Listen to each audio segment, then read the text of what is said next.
રાહુલ ગાંધીની કાર પર થયેલા હુમલાને લઈને આ તરફ પાટણમાં પણ કોંગ્રેસના કાર્યકર્તાઓ દ્વારા ચક્કાજામ કરવામાં આવ્યો હતો। કોંગ્રેસના કાર્યકર્તાઓએ નવજીવન 4 રસ્તા ખાતે ટાયરો સળગાવી પીએમ મોદી અને ગુજરાત સરકાર વિરુદ્ધ સૂત્રોચ્ચાર કર્યા હતા। જો કે વિરોધ કરી રહેલા 35 જેટલા કાર્યકર્તાઓની અટકાયત કરવામાં આવી હતી।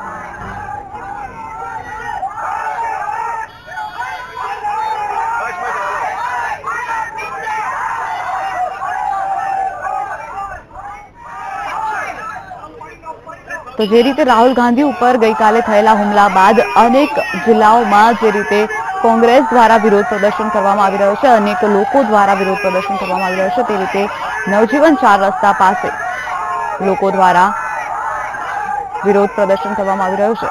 पाटण जिल्लाना नवजीवन 4 रस्ता पर लोको टायर सळगावीने नरेन्द्र मोदी विरुद्ध सूत्रोच्चार पण कर्या हता।